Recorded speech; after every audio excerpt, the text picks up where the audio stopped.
అంటే నిన్న జాగ్రత్త అమ్మా అని బేబీ మాట్లాడింది నిజమే అన్నమాట.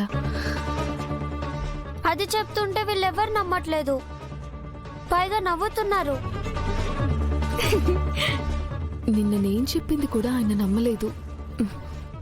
థ్యాంక్స్ మాత్రమేనా లేదా ఇంకేమైనా చెప్పిందా? కంగ్రాట్స్ కూడా చెప్పిందేమో. ఎందుకంటే ఆ బేబీ పుట్టాక అంజుకి అక్కగా ప్రమోషన్ వస్తుంది కదా. ఇలాంటి స్టోరీస్ చెప్పడంలో నువ్వు ఫస్ట్ ఉంటావు అంజు. మీరు నమ్మితే నమ్మండి, లేదంటే లేదు. అంతేకాని నన్ను ఎగతాలు చేయకండి.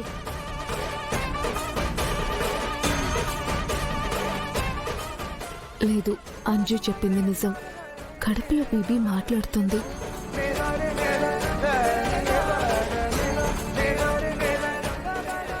ఏమైంది అంజు, అంత సీరియస్ గా ఉన్నావు? అది సీరియస్ గా కామెడీ చేస్తుంది డాడీ. మిస్ అమ్మ కడుపులో బేబీ తనకి థ్యాంక్స్ చెప్పిందంట. పొట్ట పగిలేలాగా తెగ నవ్విస్తుంది డాడీ. ఓ, నిన్న మిస్ అమ్మకి జాగ్రత్త చెప్పింది, ఈ రోజు అంజుకి థ్యాంక్స్ చెప్పిందా? ఎవరు డాడీ? ఇంకెవరు, మన స్వీట్ బేబీ. ఏంటి మిస్ అమ్మ, బేబీ నీతో కూడా మాట్లాడిందా? ఇప్పుడు మాతో కూడా మాట్లాడుతుందా? ఎందుకు మాట్లాడదు? అందరూ బేబీకి హలో హాయ్ చెప్పండి, తన ఆన్సర్ ఇస్తుంది. Hi baby. హాయ్ చెల్లి. Hi Sweety.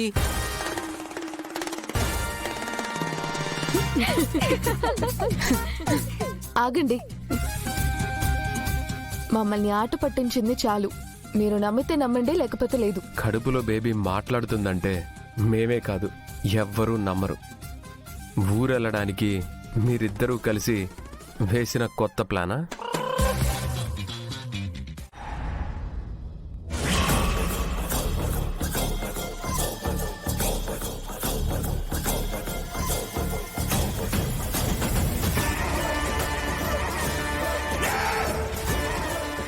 ఈ ముసలోడేంటి ఇంకా రాలేదు?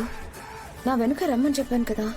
ఆ పెద్దాయన నిన్ను నమ్మాడో లేదో, నమ్మకపోతే రాడు. ఇప్పుడు నా మీద నమ్మకం కన్నా కూతురి సీమంతం జరగడం ఆ ముసలోడికి చాలా ముఖ్యం. అందుకైనా తప్పకుండా వస్తాడు. మనోహరి, నాదొక అనుమానం.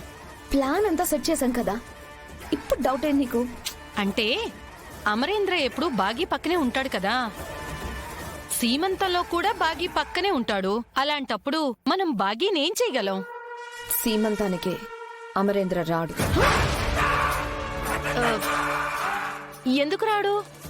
ఇంట్లోనే వన్ మ్యాన్ ఆర్మీలా ఎప్పుడు బాగి వెంట తిరుగుతూ ఉంటాడు. బాగి బయటికి వెళ్తుంటే వెంట రాకుండా ఉంటాడా? అమరేంద్ర ఊరికి రాకుండా నేను ఆపేయబోతున్నాను. నువ్వు చెప్తే అమరేంద్ర ఆగిపోతాడా? అసలు ఆ పెద్దాయన ఇప్పుడు ఇంకోసారి అడిగినా అమరేంద్ర ఊర్లో సీమంతానికి ఒప్పుకోకపోవచ్చు. ఈసారి ఒప్పుకుంటాడు.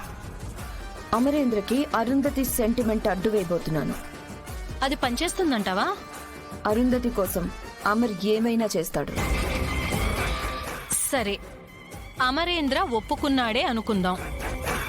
తన ఊరికి రాకుండా ఆ పెద్దాయన్ని నమ్మి బాగి ఒక్కదాన్నే పంపడు కదా. రాడు అని చెప్తున్నాను కదా, అమర్ని ఆపేస్తానని చెప్తున్నాను కదా. అదే, ఎలా ఆపేస్తావు? Amar military officer. ఆర్మీ వాళ్ళకి ఫ్యామిలీ కన్నా దేశమే ముఖ్యం, జనం ముఖ్యం. ఆ పాయింట్తో అమర్ రాకుండా నేను చేస్తాను. అదేలా మనోహరి, నీ దగ్గర అంత నెట్వర్క్ ఉందా? అసలు నీ ప్లాన్ ఏంటి? తినబోతూ రుచి అడగడం దేనికి? నేనేం చేస్తానో ఎలా చేస్తానో నువ్వే చూస్తావుగా.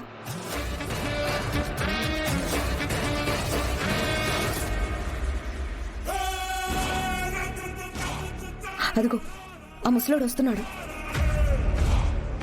ప్లాన్లో ఫస్ట్ స్టెప్ పూర్తి చేయాలి. పద.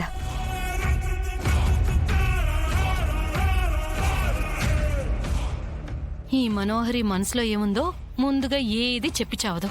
ఆ తర్వాత ఏదైనా బెడ్స్ కొడితే నా తల బుప్పి కడుతుంది.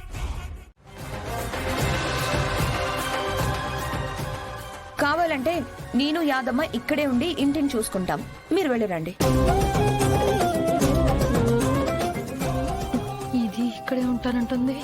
మరి అక్కడ ప్లాన్ ఎవరు అమలు చేస్తారు? అమ్మగారు, బాగీ మేడంతో మీరెళ్ళపోతే ఎలాగా? మీరా మేడం పక్కనే ఉండాలి కదా. యాదమ్మ, బాగి పక్కన అమరేంద్ర ఉంటే చాలు, నేనక్కర్లేదు. బాగి కూడా కాస్త చేంజ్ ఓవర్ లాగా, గాలి మార్పు లాగా ఉంటుంది. అమర్, మీరు వెళ్ళిరండి.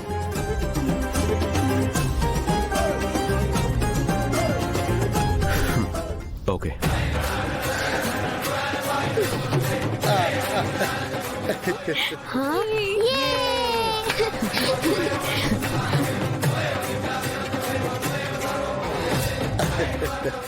చాలా థ్యాంక్స్ అండి. Thank you so much. But 2 రోజులు మాత్రమే మనం ఆ ఇంట్లో ఉంటాం. వెళ్ళిన రోజు రెస్ట్, నెక్స్ట్ డే ఫంక్షన్. ఆ రోజు ఈవినింగే మనందరం రిటర్న్ అవ్వాలి. ఏంటి డాడ్, 1 వీక్ అయినా అక్కడ ఉందాం అనుకున్నాం. నో, మీకు స్కూల్ పోతుంది. పైగా మిస్ అమ్మ డెలివరీ డేట్ కూడా దగ్గర పడుతుంది.